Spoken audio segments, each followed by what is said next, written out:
So, as we may all know, the cell is the smallest unit of life, which composes all the living organisms and as well as the human body.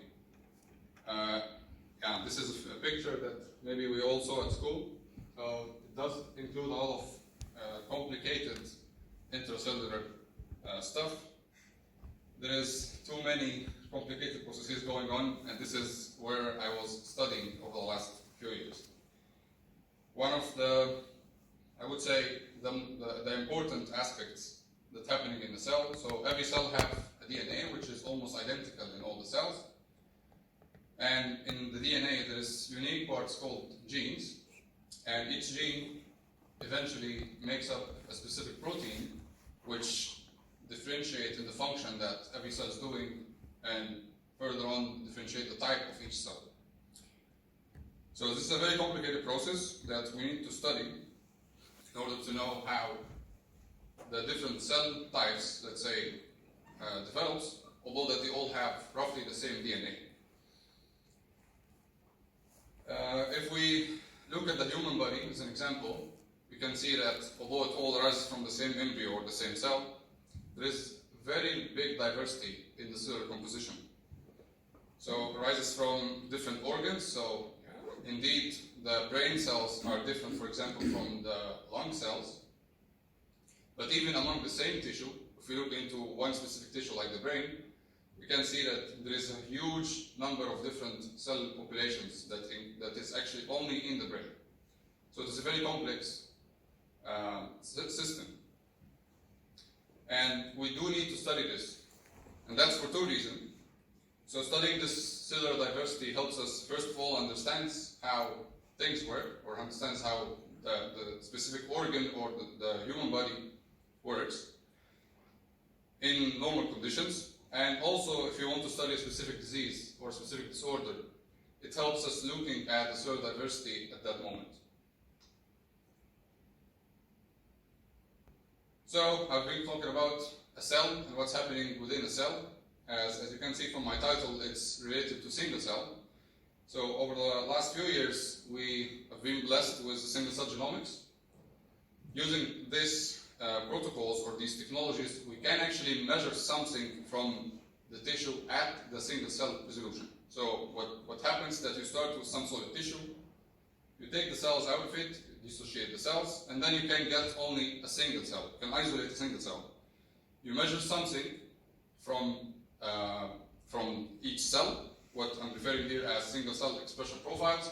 This can be, as I previously mentioned, gene expression or protein expression or even something else from the cell. So you measure some feature of the cell.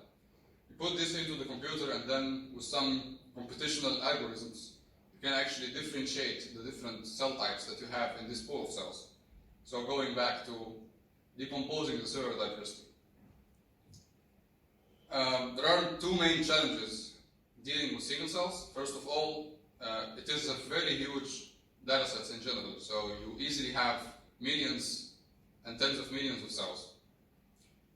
On the other side, if we look at this small illustration here of this matrix, we see that if we assume that every row is one cell and every column is one of the features that you're measuring, so the number of features that you're measuring is also quite high. It goes from hundreds to thousands. So that makes the analysis of such data set very complicated. So there are many challenges going on, but we were trying to make our life easier. So we decided to go into three smaller branches or three directions in how to improve the analysis of the single cell data sets. So this is what I've been doing over the last few years. I've been developing tools or computational tools to help analyzing the single cell data sets in these three different categories. First, we wanted to improve the interaction with the cells, so we want to be able to visualize the data and see what is the different cellular compositions within the tissue. We also, of course, want to be able to automatically identify each cell population or the type of each cell, and this is the identification branch. And last, as I mentioned, I only mentioned two feature spaces, the gene expression and the protein expression, but as I said, there is more than that. we would also like to do integration across different modalities to be able to even further look into the cellular diversity within the single-cell datasets.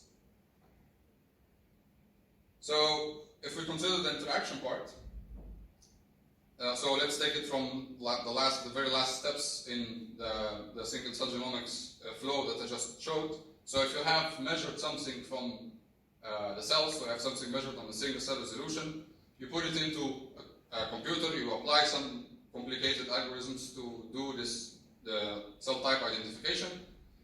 So this is something usually referred to as clustering. This is a very computationally expensive process, and it gets even worse when the amount of points or the amount of cells that we're dealing with becomes even larger.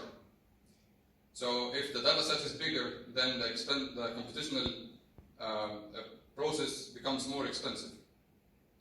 So we wanted to make it slightly easier, so we added one step in the middle. So if I have millions of cells and I cannot process these cells in one go within the available tools, what we thought about is to have some sort of a summarization of the data. And here I'm showing this in some sort of a hierarchy. That within the data set, before passing it to the computer to do this grouping of the cells, we define some sort of a hierarchy between the points that looks like this tree illustration here, that on the lower scale you have all the points, and then if you move into the hierarchy, you find less and less points which are representative for the other data points below. So instead of processing all the data set at once, what you can do is, for example, pick only level 2, which have way fewer points than the original data, and then pass this to the computer to do the clustering. And since you already know the relations between the cells, you can actually flow this information back to the entire data set. And this is what is described in chapter 2 in my thesis. This is a tool called Schnell. And on top of being able to doing the clustering for a very, very large data sets in one go, using this hierarchical idea, you can also use this hierarchical idea to visualize the data in steps. So what you can do, for example, is take the very few points that you have on level 1, for example, and visualize those and see, and even do the clustering at this level. But you can also move a little bit more into details and go to a lower level into the hierarchy, which you have more cells, and then you can do the visualization on top of that. And you can see that you will see more points, and you will see more diversity going on. Not only that, but you don't have to look at the entire hierarchical scale at the same time. If you are interested in only a part of the cells, you can also just highlight one smaller part of the cells and look deeper into that. And this is what is described in chapter 3. We have a desktop tool called Cytoscore Transcriptomics, which basically can look and visualize interactively this hierarchical view of the dataset. Moving on to the second challenge, the identification, or I would say the automatic identification. So assuming from the previous process that you have some dataset, you did some clustering, what you get is these colored groups, but you don't know what is this. It takes a long time to look into the biology to understand what each group of cells is. So you need to look at specific, let's say, genes to be able to put some biological names or meaningful names on top of these groups. If you're doing this all over again for a similar dataset, it's a very time-consuming process, so you don't want to repeat the same steps. So there might be a way to make use of the dataset you originally had, like this one, for example. So what you would like to do is to give this annotated data to your computer and make the computer learn some boundaries between these different groups of cells. So the next time you're analyzing a similar dataset, you don't have to repeat the process. So the identification step will basically look like this, and this is what we refer to as a classification problem. That you have a model which you already learned from previously analyzed dataset, and then when I have a new dataset which I don't know nothing about, and I put it right away into my computer, I get automatically all the cells identified. So I don't have to re-repeat the process. And this is what is illustrated in chapter 4 and chapter 5, where in chapter 4 we did a huge benchmarking study for a lot of classification models available for gene expression data. And in chapter 5 we did the same for protein expression data by proposing a new way of classification. Finally, the last branch of the 3 challenges is the integration. And here I have a very small illustration that, assuming that this is a pool of cells you started with, you don't know this beforehand, but assuming here that we have 4 different cell types illustrated by the 4 different colors, and you did measure something which makes you able to differentiate between different 4 populations. If I only consider the horizontal axis, if I only assume that I only measured the horizontal axis and I don't have the vertical axis, I would be only able to differentiate between 2 different populations. So you would see the green and the light blue as one group, and you would see the red and yellow as one group. If you only consider the vertical axis, it will be the other way around, that you'll only also be able to differentiate 2 groups. The red and green will be the same, while the yellow and the light blue will be the same. So only if you consider both of them, the 2 dimensions or the 2 features that you measured, the horizontal and the vertical one, you will be able to define all the 4 of them. So the same idea goes to thousands of dimensions. So if you measure more and more, the idea that or at least the hope that you will be able to differentiate more between the different populations. And this is the integration part, that assuming that one dimension is the gene expression, for example, and the other dimension is the protein expression. So if we were able to integrate these 2 into the analysis, we would be able to differentiate more and entangle more the cellular diversity that I started with. And for that, we have developed 2 tools. In chapter 7, we developed a tool to do integration within the same data type, and this is protein expression. And the idea here that we are limited in the number of proteins we can measure in one experiment. So what we did, or at least the idea, is to split the sample and measure 2 different panels of features, here illustrated by panel A and panel B. But to be able to do an integration, you need to have some overlap between them. And this is the green part, the N set of features, where on each of them you have a set of unique features, and using or depending on this shared set of genes, the green set of genes, you can actually predict the red features from panel B to panel A, and the blue features from panel B to panel A as well. So you can actually make the information from both of them to flow. And then if you use this integrated dataset and then do the analysis on top of this, as I mentioned before, the hope is to be able to differentiate more between the cellular populations, because now you have combinations between the red and the blue features which you didn't have in one single dataset. In chapter 8, we did another integration tool, but this is actually across different data types. And here we consider looking at the gene expression at the dissociated cells. So we have to break the tissue into single cells. But you also have a different protocol that can keep the spatial localization. So you know the space of the tissue, so you know the XY locations of each point or each cell in the tissue. The only problem is, on one side, you do have all the genes that you can measure, which is on the gene expression side. On the spatial side, you are a little bit limited in the number of genes that you can measure, so the feature space is a bit smaller, but you do have the spatial localization, which is very important. So what we developed is a tool to integrate both of them together, and you get the benefits of both worlds. So you get the same spatial tissue, but with all the gene features that you can measure on top of it. So that summarizes what I've been doing over the past few years. And with that, I would like to thank mainly my 2 supervisors, Marcel Reinders and Ahmed Mahfouz, for all the guidance over the last 4 years. And indeed, all my colleagues from the DBL and indeed the PRB group, and as well as all the collaborators I've been lucky to work with on a lot of biological problems from Leiden University Medical Center. Thank you all.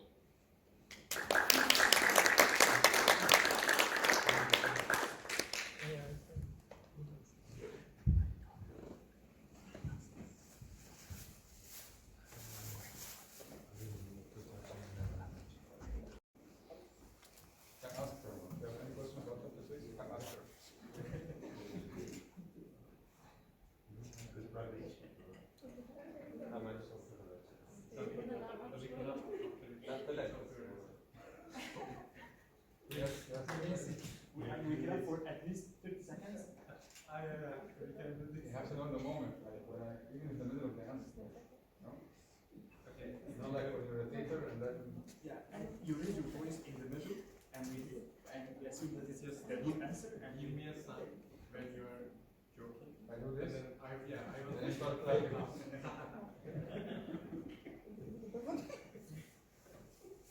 wonder if they still let us take clap. No,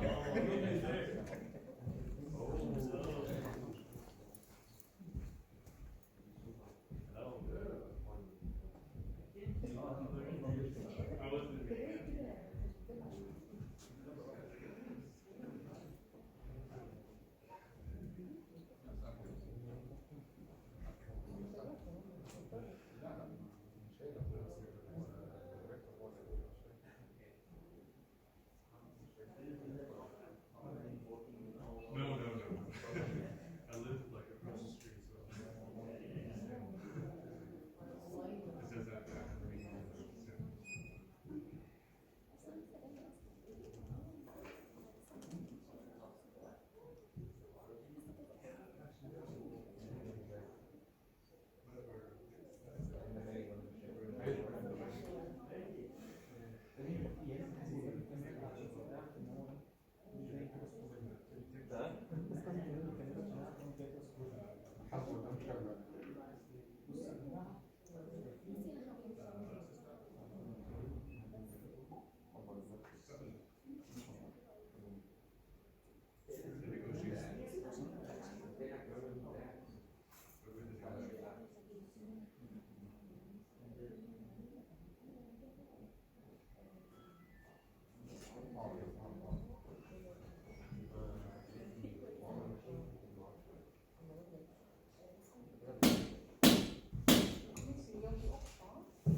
Ik open de zitting van de commissie ter beoordeling van het proefschrift en de stellingen van Tamim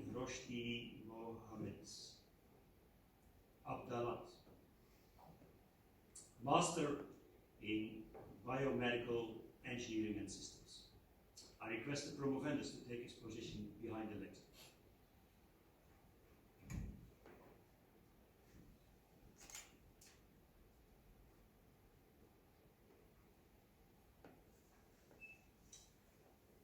Ladies and gentlemen, you may have already noticed that after my first sentence in Dutch, I switched to English.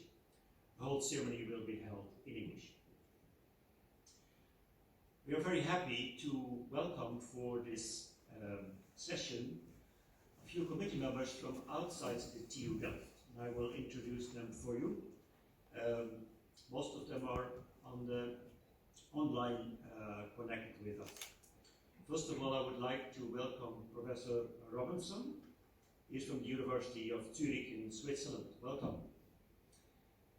And then we have Dr. Hakverdi from the Max Delbrück Center for Molecular Medicine. And she is on the screen on the bottom right. Professor Aars is from the Catholic Universiteit Leuven, Belgium. Welcome. And Professor Franke, he is from the Universiteitsmedisch Centrum in Groningen. But he is supposed to be on the bottom left. But I guess he will join us soon, but we lost him during our trip to the Senate Hall. I guess he will join us in a minute. On my very right, Professor John Blood from the TU Delft, from the Faculty of Electrical Engineering, Mathematics and Computer Sciences. And we have the co-promoter, Dr. Navus, on my right, from the right, Universiteit Medisch Centrum, and on my left, Professor Reiners from the TU Delft, from the Faculty of Electrical Engineering, Mathematics and Computer Sciences. I'm Professor Van Breugel, I'm from the Faculty of Civil Engineering and Geosciences of the TU Delft, and it is my pleasure and honor to chair this session on behalf of the Rector. I would now like to open the opposition, and for that I will give the floor to the first opponent, Professor Robinson. The floor is yours. Okay, just quick check, you can hear me? Yes. Okay. First of all, Tamim Abdelaal, congratulations on a very nice thesis, both in the amount of papers and methods that you've been able to develop, but most importantly in the quality of the work that you've done. Marta Promovendis, I have a number of questions for you. I will start with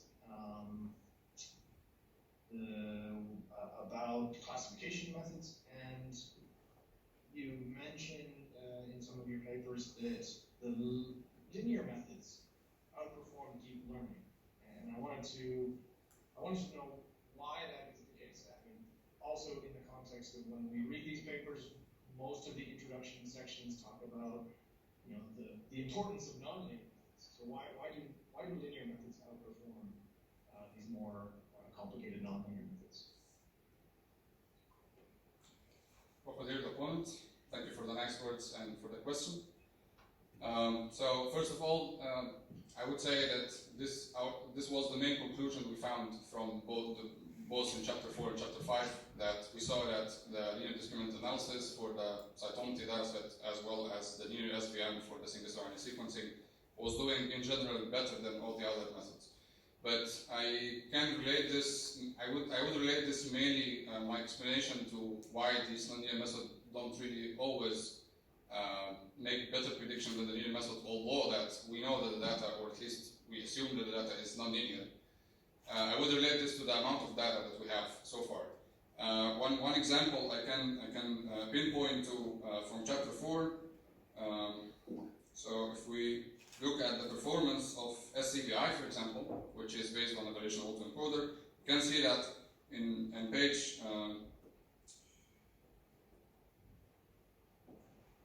page 58, figure 4.4, you can see that the performance of SCVI is doing in general good if we're having very little number of populations. But when we go, like in panel A, for example, if we go to panel B, where we have more and more populations, then the performance in general drops down.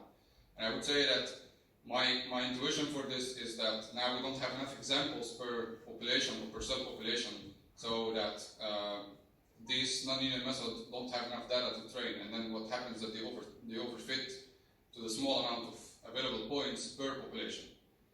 And that would be my intuition. Why is that the case? So I think in the future we will have more and more datasets, which is happening, I can say. Then we can actually benefit a little bit more from the nonlinear methods. Okay, thank you. Next question, you mentioned in the discussion at the end about two-dimensional embeddings, which is quite commonly used. And you mentioned about the need, or it would be interesting to explore supervised embeddings. And so I wanted you to just expand a little bit on that, and why do you think supervised embeddings would be better than current unsupervised approaches? Yeah, that's actually a very good question. So I cannot really say it would be better, but it will help a specific point. I was here mainly referring to the batch correction problem, or to when you're doing integration between different modalities, for example. So if we do it completely unsupervised, of course that's a benefit if the information in the data pops out right away.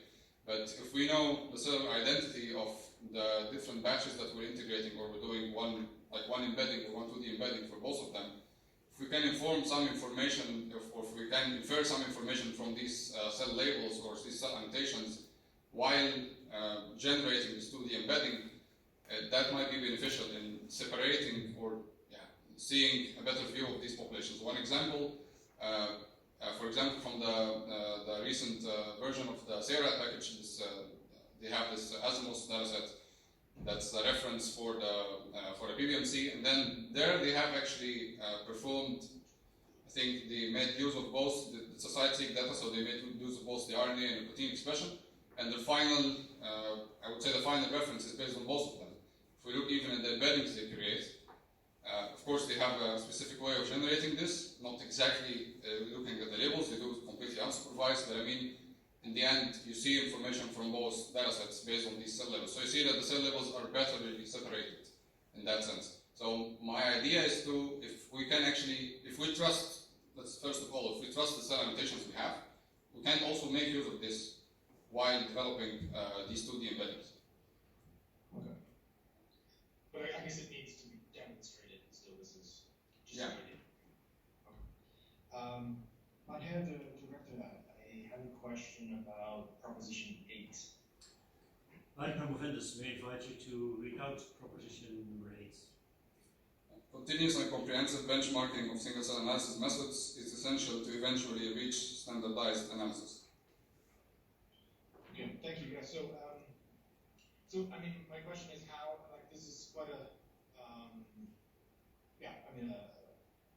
a strong statement depending on what you mean. So continuous and comprehensive benchmarking, and maybe I could just mention that in one of your papers, I believe you mentioned, you had a benchmark, and you mentioned a snake system, such that people can add new methods. And so I just wondered if you can expand on the topic and say what would be the ideal situation for, I don't know, a system or a platform or even just a philosophy of this kind of continuous and comprehensive benchmarking.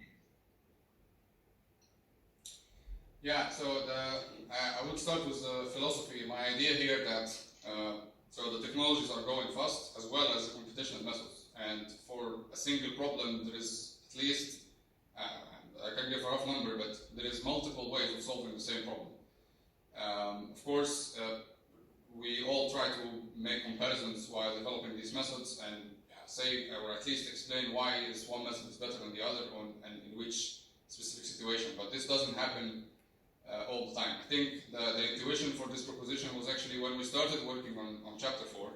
Our idea was to think of a new way of doing the classification for single-cell RNA sequencing. We looked around, we saw that there is a lot of tools already around, and we were not actually sure which one is doing better in which situation. So this was actually I would say the motivation to do this benchmarking study.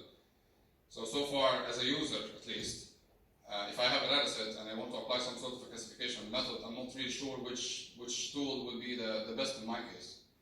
So from the philosophy side, I think this is something that has to be going continuously because the development of tools will not stop, and I don't think it should stop. So it should always be a continuous effort to know which tool is adding what in which situation, basically. For a platform, I think the snake is one way. Of course, there might be other ways I'm not familiar with, but at least that's I would say a start to that can be built on. At least you can add to it data sets, you can add to it more tools, and you can run them and compare them to the previously available tools and see if you get any benefits while developing this new tool or not.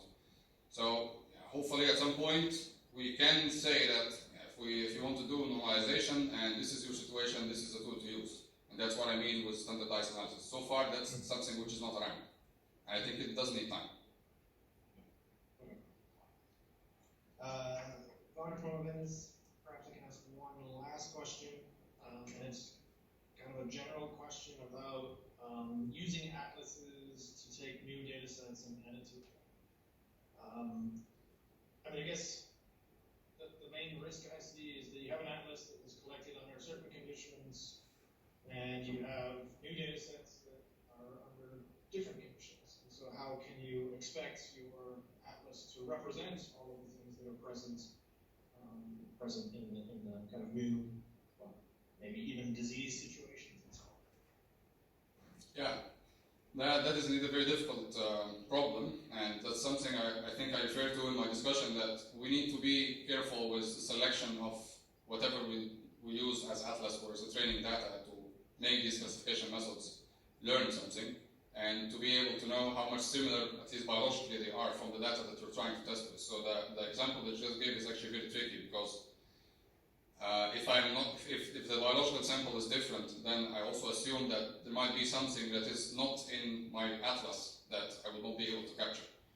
And I think one of the important aspects, which I also referred to in one of my propositions, that there must be a way to that these methods that is developed to use these atlas datasets can be able to flag unknown populations or unknown cells, like what I refer to as a rejection option. So there must be a way to say that this is not in my atlas, I didn't see this before.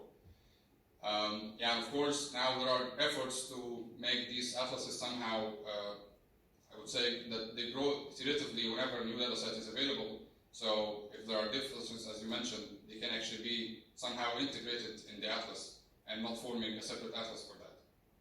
So I think that, yeah, that would be a way to go. Okay, thank you very much. Thank you. Professor Robinson, are you satisfied with the answers you've got? Yes.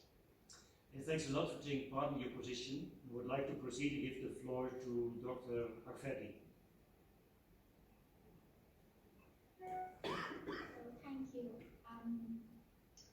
Further from my friend, I also want to congratulate you on this nice work you have done. This very broad study of multiple single cell methods, like a very general overview on working with different methods, and definitely making a good bridge between biologists and computational aspects of the work, which is very nice.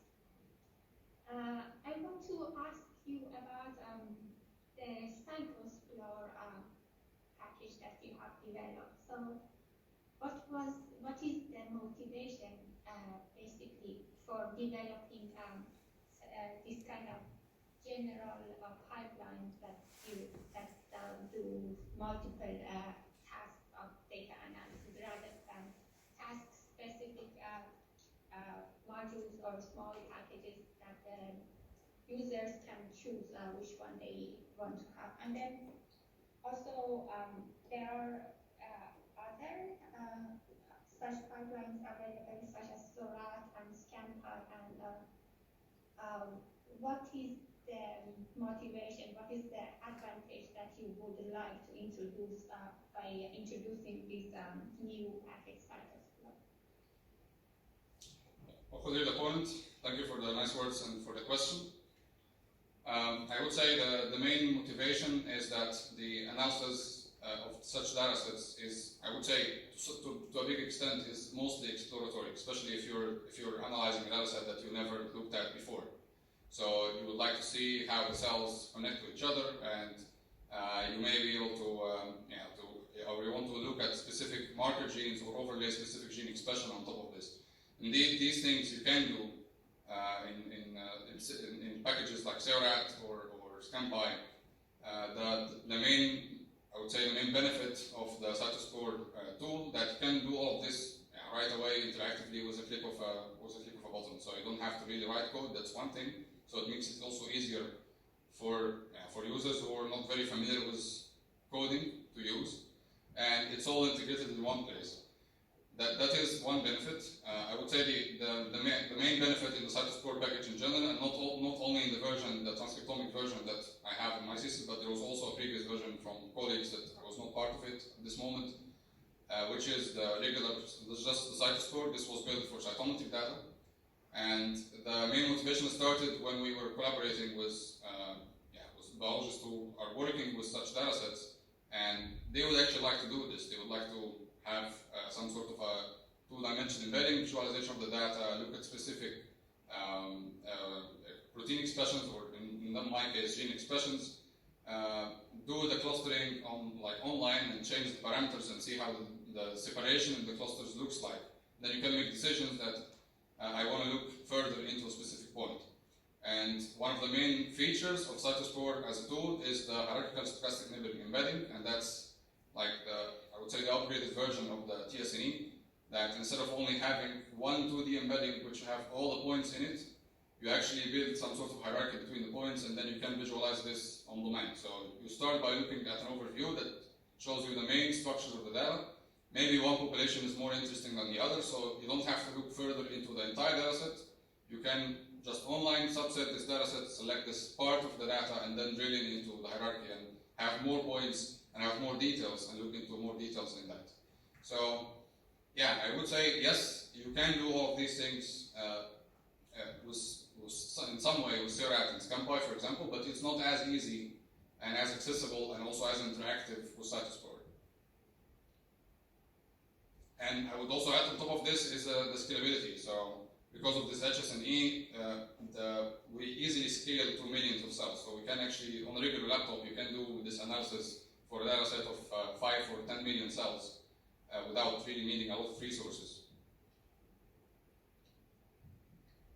Thank you very much, Marta from Ventus. My next question is about the differences between identifying cell clusters in RNA-seq data versus mass cytometry. So do we really need a different computational concept for these two things, or would you say they are, the more or less similar methods could be used for both types of data? Yeah, that's actually a very good question, and it takes me back to where we started working on chapter 4 and 5. So, in order, chapter 5 we worked on first, and with that we were looking at a linear method like the linear discriminant analysis and see how the performance goes on the cytometry data. We were surprised that it was doing quite well. So at some point, the idea before starting this benchmarking study in chapter 4 is to see how this LDA classifier will also behave on the RNA sequencing data, because in principle they are a bit similar. But I would say the main difference is in the amount of features, because in cytometry you go up to 40 or 50 features, probably now a little bit more. But in the gene expression in single-stranded sequencing, you have more than 20,000 dimensions, or maybe 10,000 dimensions.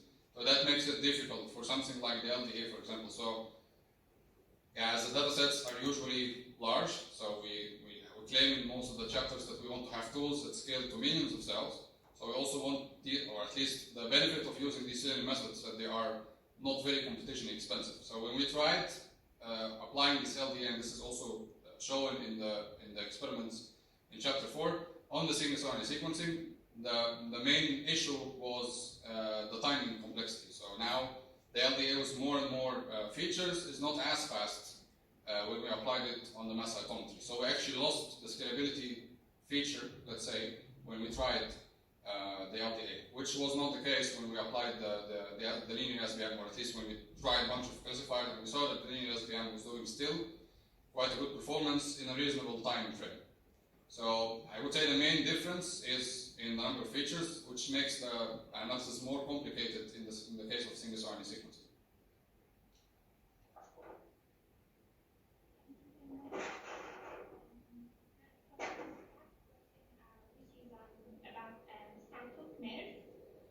And my question is, what proportion of the total number of the features that you can measure in one panel should be devoted to shared features to get a good integration of that the data set? And do you see an outlook, like where how the method could develop further? Could be, for example, go beyond using the shared features, or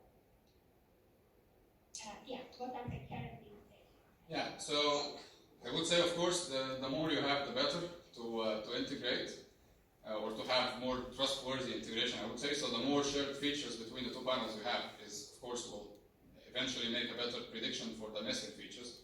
But of course, you will have less and less slots to add more features. So the idea of adding more features would be actually less. But there is no straightforward answer to this question, and I think it depends on how heterogeneous the data set is and the study that you're doing.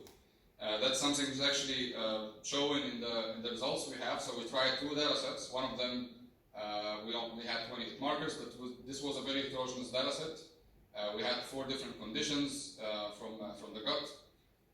And in that case, we have this pipeline of suggesting how many shared markers we need and which markers should you put in share between the 2 panels.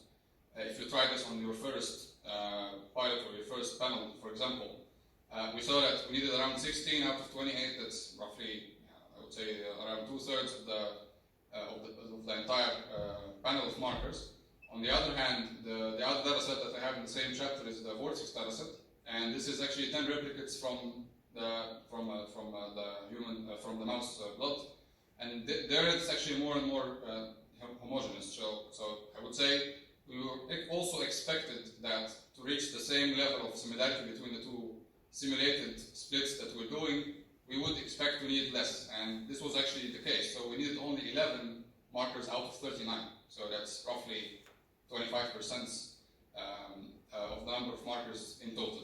So yeah, I would say that is very, very dependent on how heterogeneous is the data set that you have, and with that you need to have, of course, more markers in that sense shared between the 2 panels.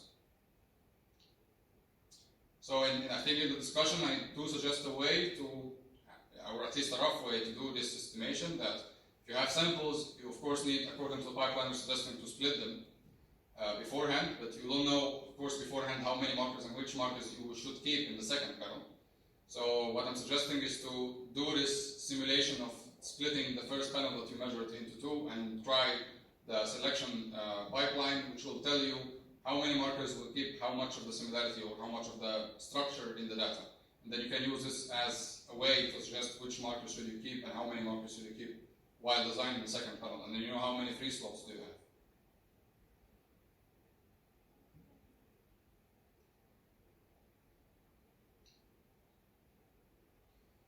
Dr. Hakverdi, are you satisfied with all the answers that you've got? Okay, thanks a lot for your contribution to the opposition, and I would like to proceed. Give the floor to Professor Arts. Thank you, Director.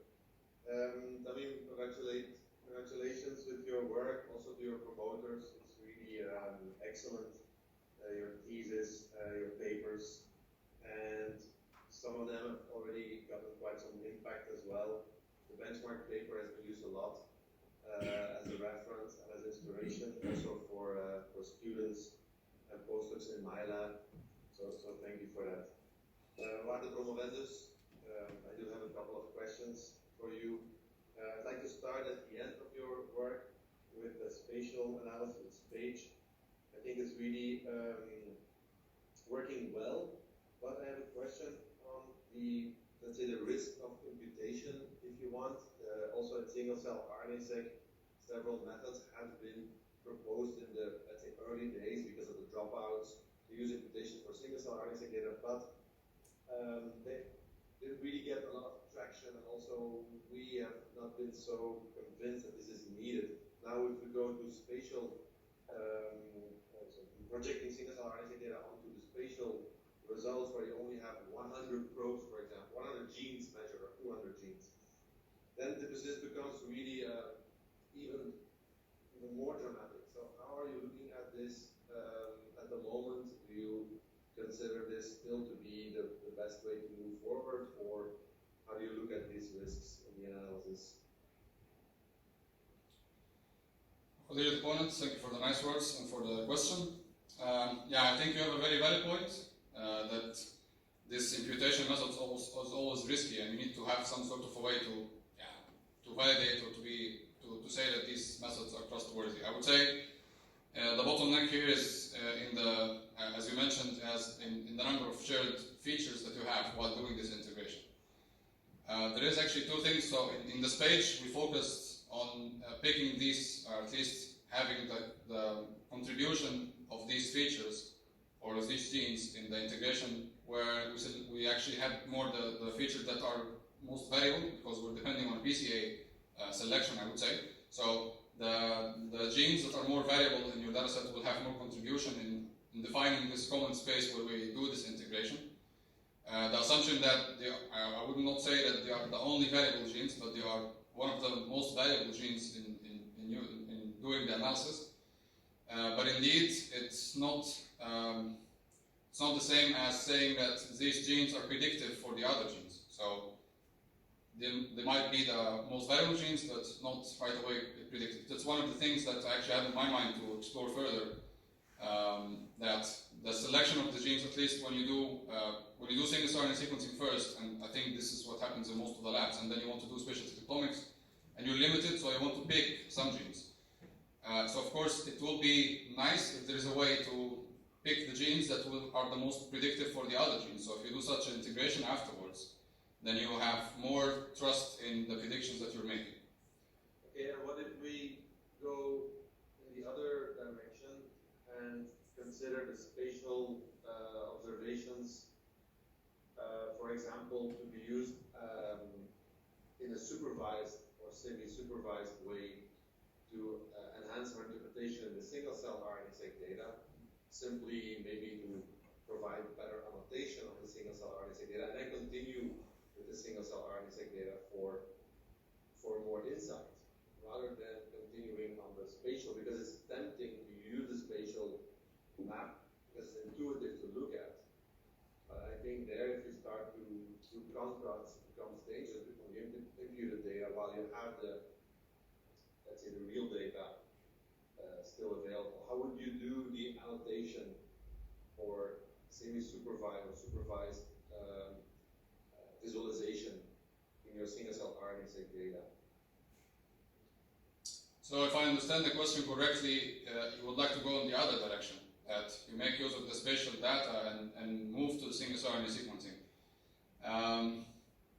I think at least the motivation was to go in the opposite direction, because if you're talking about defining cellular populations, for example, we're measuring more genes or more features in the single-cell RNA sequencing dataset. So we assume that your ability to differentiate between the different subpopulations should be higher in the single-cell RNA sequencing.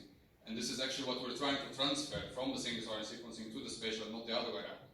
Because in the spatial transcriptomics, we're mostly limited. But I do get the motivation that if we're talking about, let's say, fish-based methods, they are more sensitive. Your ability to capture the RNA is higher.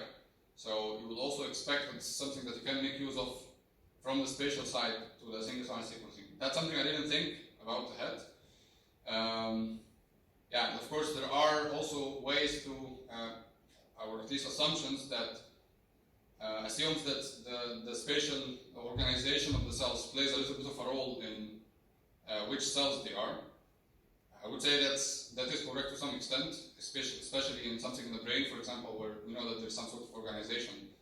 But this is a bit of an assumption that I was trying to avoid, because it's not always right, and it makes our life a bit more difficult. So in SPACE, at least, we were trying to base the integration completely on the gene expression. We are keeping this spatial organization on the side. This is something that we have from the spatial data. We're going to use to look at the tissue, how it looks like. But we want to have more and more features on top of this, because we did not measure all of them. Okay. Thank you. So my next question, is about the benchmarking chapter. Since there are quite some differences between the different data sets that you use, although the SVM comes up quite robustly, what would be the best practice for users? Do we have to evaluate each time different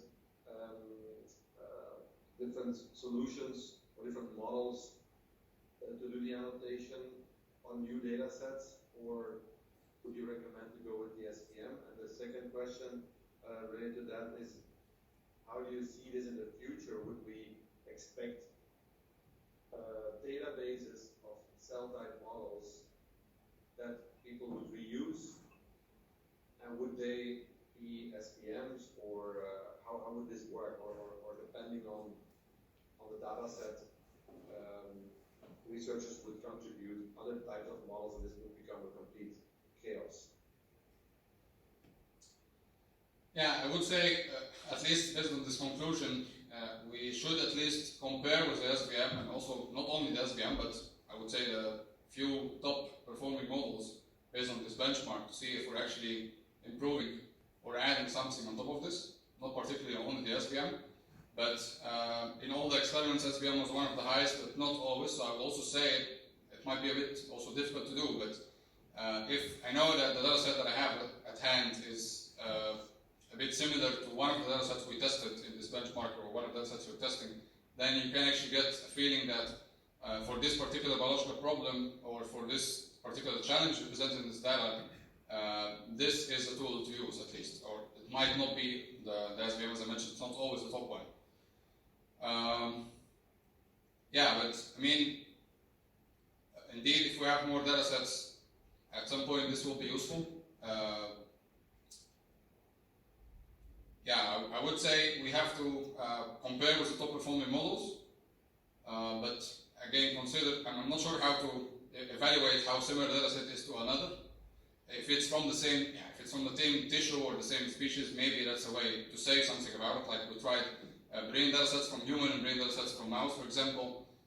So if I know that I'm also dealing with a data set which is from the same brain region, for example, and I'm expecting similar cell populations, then I know where to look. But if it's completely different, then I would suggest that we have to test something on top of this and compare the new model versus SVM or a couple of the top performing models in the benchmark study. Okay, fine. And how are we going to make these models more usable, or how to share models and have, generate trust in some models? How do you see that?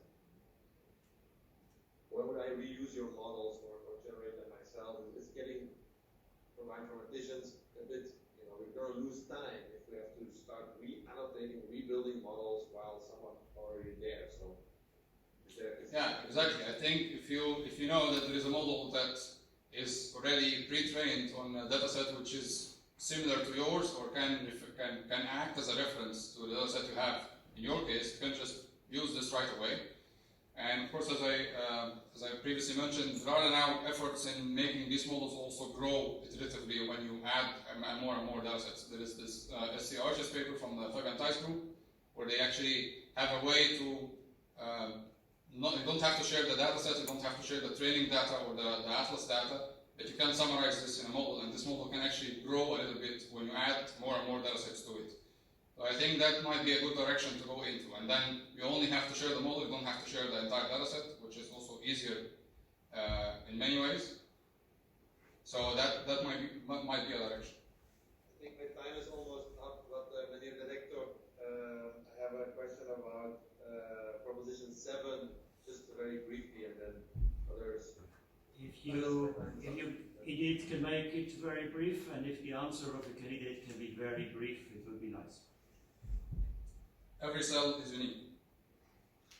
Yes, so I'm just wondering if you could say why do you think this proposition is so important, given that the measurements that you deal with in your analysis are not the cells, but are samples or as a vector of mRNA values that are sampled, and so the variation in that is way larger. This is what I would guess than the actual difference between the cells in the animal. Yeah, so my intuition was this proposition that nowadays, I think we all do this. We all claim to define new cell populations or cell types or or cell states or whatever we call them.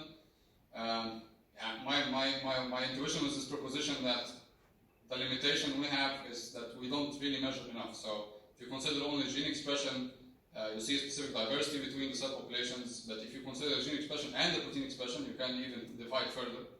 I also assume at some point if we measure more molecular features from the cells, we can make more and more differentiations. Regardless that we're only looking at snapshots, if we put on top of this dynamics, that if we're able to capture dynamics, then we will still be able to differentiate between the cells more and more. So in a short answer, that we're limited in whatever we're measuring, and that's why we group cells together. Professor Abs, are you satisfied with this short answer? Yes, I am. Thanks for your contribution. I would like to proceed, give the floor to Professor Franke. Yes, thank you, Meneer Director. I hope I'm visible to you now. Yes, you are. First of all, I also would like to congratulate with a beautiful thesis.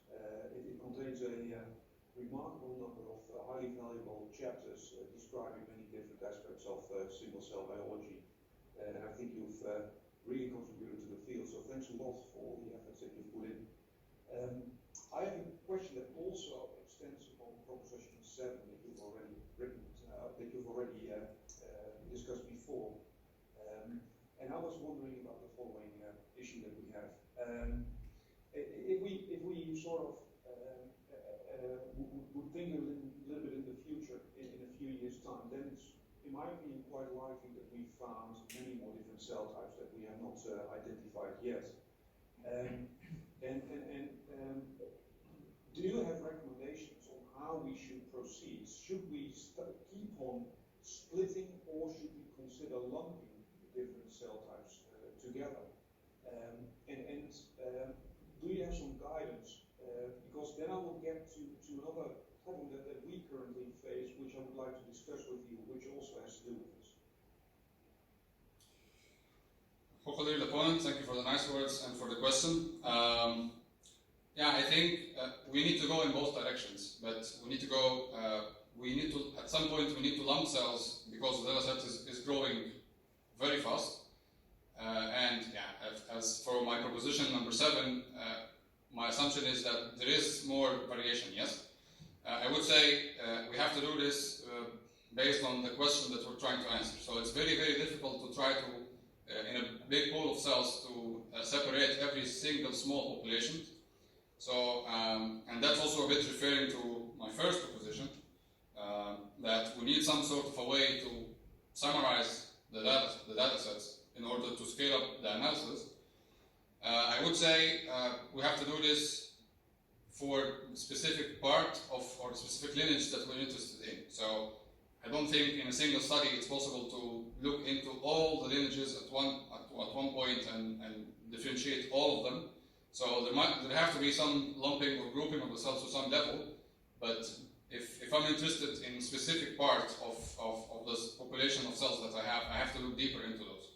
And of course, yeah, with the current features that we're measuring and also with data integration, integrating different feature spaces, we can actually find more resolution into this. Yeah. So the problem that we are currently facing, it has to do with EQTLs. Maybe you're a little bit familiar with that. Are you?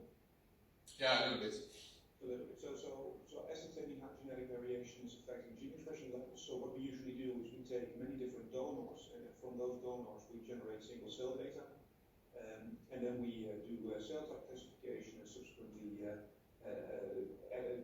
take only in blood, for instance, CD8 positive T cells or NK cells, and then ascertain whether genetic variants are affecting gene expression levels in those specific cell types. We've also now identified a lot of transient QTLs, variants affecting genes on many different genes, usually genes residing on different chromosomes. And in the bulk analyses that we've previously done, it turned out that quite a lot of those presumed transient QTLs are actually not real. Turns out those genetic variants are actually having effects on the differences in cell types, in the composition of those cell types that are circulating in blood. And as a consequence, what you're observing is that certain genetic variants are also showing transient QTL effects on genes that are just specific markers for the genes in those specific cell types. And my worry is that now that we are transitioning to single cell analyses, that these problems still, to some extent, remain. Of course, we can classify now, let's say, CD8 T cells and distinguish them from CD4s, but then we also, of course, have subtypes within them. So do you have recommendations how we should actually conduct those types of experiments in the future? Do you have some thoughts on this?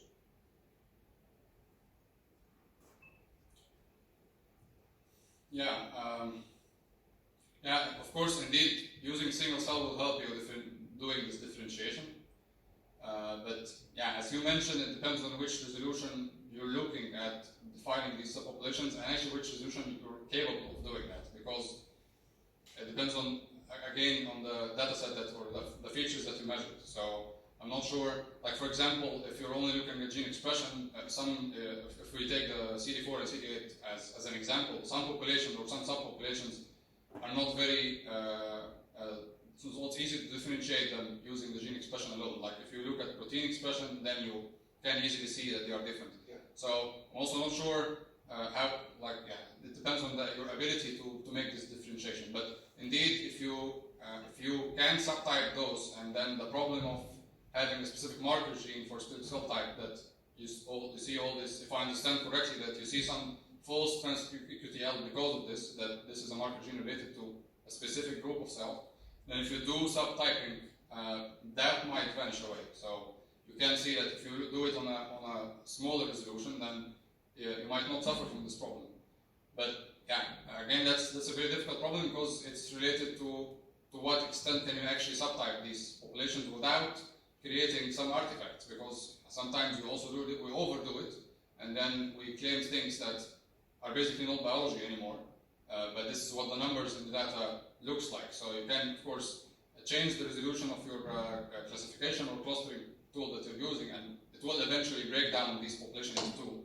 But then you're not sure if these are actually real stuff. So that needs, I would say, that needs also some lab validation that these are actually true, and they are not just artifacts from the computational method itself.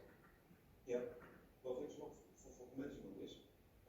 The other consideration that I have is that now we start attempt to do the classification as accurately as possible. What I was wondering, if we would do all the downstream analyses in a slightly different way, making these analyses such that they sort of account for uncertainties in the cell type classifications, is this something that you have discussed or considered, and is this something that could be of use in the future?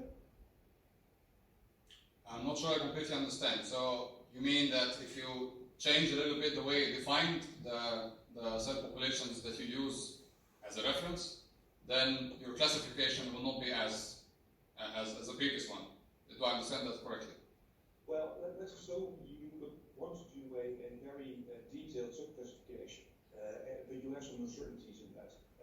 Is it possible to actually take that uncertainty into account in all kinds of downstream analysis? I would imply to think yes. Have you considered those uncertainties yet, or do you have guidelines or suggestions where to look into? Yeah, that's something we did not really consider as much. The only thing that we did related to this is that we were always careful that the classification method should be able to somehow flag that this is something different. So if you have a lot of resolution or a lot of subtyping, of course, the problem becomes more difficult because the similarity between the populations or the subtypes are higher. So doing misclassification from one to the other is much easier than, for example, mixing a T cell with a B cell. So having a proper way of doing or flagging unknown cells or something that is, or at least saying that, yeah, I do this prediction for this cell, but I'm not as confident. So you can also play around with this confidence level of your classification model, and you can say that if I have a confidence less than, let's say, 90%, then I'm not going to agree with this classification or this labeling.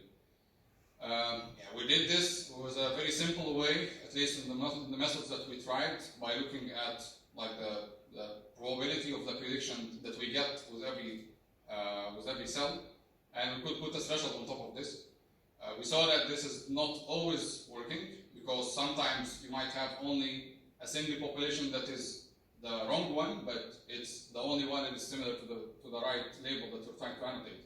What will happen that your method will still give this prediction with a very high confidence, and then you will not be able to capture this uncertainty anymore. There is also ways to play around into this by having a tighter way of deciding that this is not the right prediction, let's say. So you can get this from the classification methods. Do I still have time for one short question? If it is really short one, and a short answer, promise, but it can when it's about designing future experiments, Can you provide some bit fast guideline on what we should do with many cells, accepting that we quantify a limited number of genes per cell, or doing fewer cells while having a lot of genes quantified based on the experience that you've gained during your PhD? Yeah, I think you should not do any of those. You should have as much features as you can and as much cells as you can. Okay. Thank you very much. Yeah. Mr. Franke, you are also satisfied with this short answer, I hope. Yes, Professor Jongbloed, may I invite you to continue your position. Yes, thank you very much. Waarde promovendus. Well, with interest I read your work, and I also appreciate that we had a conversation about your work where you put it into perspective a little bit more for somebody who's a bit outside the real application of the work that you did. Well, before asking the question, I would like to compliment you on what you have produced. Because from my perspective, it's impressive. Continue. So I have a question about chapter 8 and then section 832 on page 194. And here you actually compare predictive performance of speech with competing methods using the leave one gene out cross-validation, and then you look at Spearman correlations between the originally measured values and the predicted with the left out gene. And then you perform a pair 2 sample Wilcoxon test, and you on these correlations, and you conclude a significant difference. And the first question, maybe you can briefly answer, is why do you use a 2-sided Wilcoxon test here and not a 1-sided, with the purpose that you have in mind? Okay, your opponent, thank you for the nice words and for the question. Yeah, I think we wanted to, the short answer, we wanted to see if it's basically higher or lower than expected. If we compare the Spearman correlations obtained with one method versus the other one. Yes, so you did not in advance have the idea, well, the one is better, because you conclude that this one has better performance at this page. And, well, formally, if you do it methodologically right, if you do the 2-sided test, that's not the conclusion. It's only that it's different. Yeah, indeed. Yes, I do agree with this. Might be not the... Yeah, we didn't know this beforehand, of course. We did not expect that it would be better or lower. But we wanted to at least make sure that we see this, that on average the performance is higher. But we also know that there is a relation between each point. So we're doing this for the same gene in both methods. So we wanted to do this comparison. I think it's a good point that you say we did not in advance already have some knowledge about that, because then it's the right way to go to the 2-sided one. And then very formally you can then do a next one with 1-sided with prior information. Of course, in practice things are usually going a little bit differently, but that's one question. And then I also saw in this table, with these Spearman correlations, and you also said there is a median Spearman correlation of around 0.1 for all of them. And as said, I'm not completely in your field of expertise, but is this something that's not only significant? So if you look at the differences between the correlations, but is it also relevant? It doesn't seem to be very high, this value, or does it have to do with the high dimension? Is this something you cannot hope for anything better? Or? Yeah, I think there is two branches to this question. The first one is that the problem is really difficult because we're doing integration between 2 different sources and we're trying to get information from one into the other.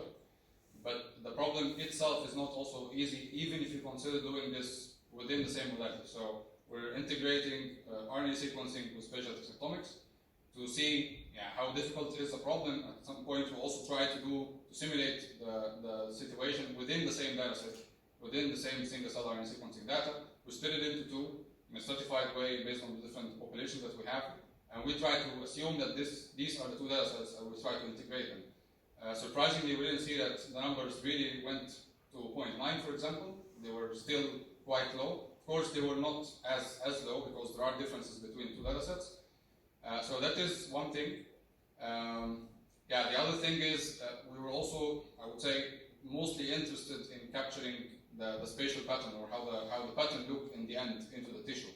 So on a single cell level, maybe it's not exactly doing the exact prediction, and of course this affects the overall correlation. But if we look at the spatially predicted patterns in like the gene expression that we see that it's actually going into the right locations or the right layering in the tissue that we would expect. So if we have a very, very careful eye, we can see that it's not exactly the same cell. And of course this affects the overall correlation. Yeah. Thank you. Then I would like to ask another question, which is about this clustering tool that you introduce in your second chapter, which is I think very interesting. And you say something on page 27 which triggered me. So there you said that it's very important for any clustering method to be able to detect small subpopulations in the data. And so this is a rather general statement. So could you say that there is a list of things that you say, well, any clustering method should satisfy this, and then then this method that you propose does it all, or can you say no? You would also specifically target this specific question of small subpopulation detection, and there are many much better algorithms to do this. So I would say you need first to be able to differentiate between the major populations. If that's not the case, then there is a problem. But I mean, the motivation here about talking about the rare populations that, in the last decade, most of these studies, at least in the biological field I'm dealing with, are really interested in saying that there is a very, very small population or very smaller subtypes of this big population, that we would like the clustering algorithm to be able to automatically detect this or to divide this into further populations. So I think that's an important feature right now. And indeed, the motivation in this chapter that, or at least this is what we hope that to be a solution, that was this hierarchical representation, you can actually do both. So you can look at a very high level and only look for the major populations if this is what you want to get from the clustering algorithm. But you also can dig deeper and look for smaller populations. As illustrated in the diagram, you don't have to, on the main figure in 2.1, page 19, that you can actually only look at parts of the data set and only look at, dig deeper into those, and then do this further annotation or further subgrouping and finding rare populations. So I think it's an important feature, at least for the biological studies that we're doing, because the claim that if you're studying a specific disease, there might be a very small population that is only related with the patients or the individuals that have this disease, and you cannot detect it if your resolution is high, and then you only look for larger populations. Thank you, and maybe a very short last question related to this. So, because you also say that this algorithm that you use also has some relation with this TSNE algorithm, which is also used in a lot of other applications. Do you already see fields of applications outside biology, genomics, and bioinformatics, where you also see your algorithm being used, or do you see potential for that? Yes, indeed. I think, and I would not relate this right away to my algorithm, but at least to the main part that I'm using, this hierarchical suppressive numeric embedding. It has actually been applied to other fields as well, like in imaging, like taking the image and assume this is one of the data sets that I'm also using, this Emilis data set. It is also applied in word embeddings, like when you, like in natural language processing, when you get a feature space or embedding for each word, you can actually use these features and put them into a TSNE and get the nonlinear relationships between them. You can also do this using the TSNE, like this upgraded version, to first have some sort of relations between the points and then look only at a specific level or a specific scale within this hierarchy. Okay. Thank you very much. Thank you very much, Professor Jobrutz. Then I would proceed to give the floor to the co-promoter, Dr. Haffens. Thank you very much. My dear director, I would like to ask a question about proposition 7. Proposition number 7. It's not too long. Every cell is unique. So we have discussed this, but so I was thinking, in most of the work you do make use of the assumption that you look for neighboring cells and then you do imputation or classification. Doesn't assumption violate what you state in the proposition? Hopefully, promoter. Thank you for the question. Yeah, so if I'm looking at neighboring cells, I would say not. I would say no. It's not completely violated because there are still some similarities between the cells. They are not exactly the same, but you assume that there are similarities between the cells. And like even when you do this for example, when you're looking for a specific lineage and then you look for the major population, like the big population, and then you start subtyping, right? So you see some degree of similarity on the higher scale, and this degree of similarity starts to break off when you go to a lower resolution. Okay, so I do agree with this. So, but would you then say that any inference that we do later on the data is only valid at a cell population level and not at the individual cell level? What do you exactly mean with inference here? So if I would use the data that you have imputed, for instance, to do EQTL analysis, as Professor Franka suggested, would you then say we should do this only at a population level? We should not aim to do this at a single cell level if we can? I would say with the current tools I have, yes, I cannot go to the single cell level right away because these imputations are actually based on the assumption that I'm looking at a neighborhood and making use of this neighborhood to do this imputation. So it's not completely getting information on cell level. So I would say we should only do this on the population level, or at least on the resolution that these imputations were performed on. So if we are able at some point to do this imputation on the single cell level, like getting information from a single cell, then yeah, we can transfer this to the cell level. Do we have time to ask that? Yes, you have plenty of time. So I was wondering, in chapter 8 in Spage, you do an alignment of two different data sets and then you do predictions, right, of the gene expression profile. And I would argue that the prediction accuracy is dependent on the alignment accuracy. Do you agree with that? Yes. Okay. So one concern I have is that we would now aim to have better alignments of the data, right? So that would focus more on the shared features between the different data sets. And we are going to lose the unique features that we get from each individual modality. Is that a concern that you have?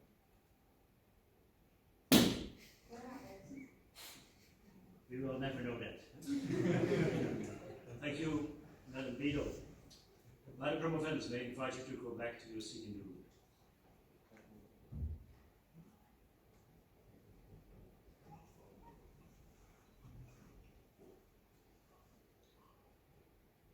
Ladies and gentlemen, the committee will withdraw for further deliberation in the committee room. The session is adjourned.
Not exactly the same, but I have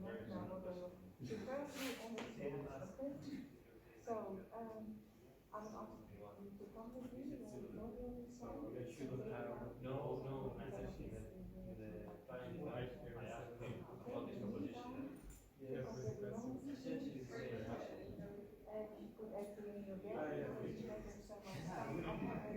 You don't want this. I think your position is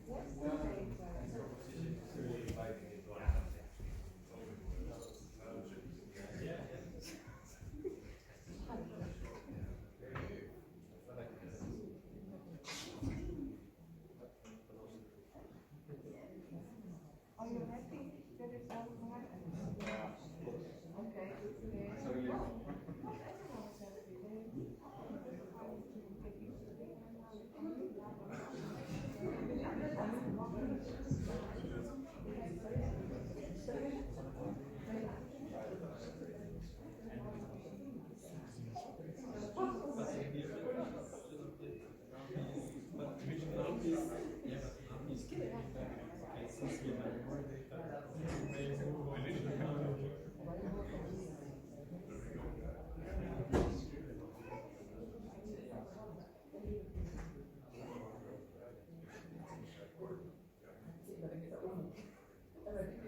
How's it going?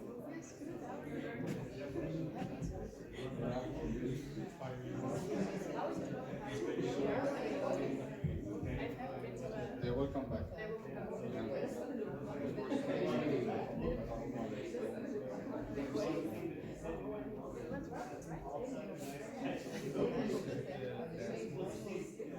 Yeah, only, to be honest, only the three guys. You have a competition. Yeah, of course. There was no question. Yeah, but I knew that.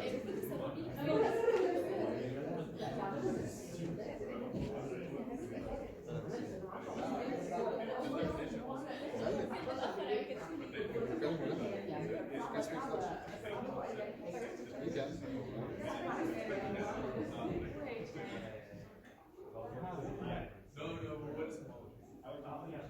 I think that's a bit of a shock.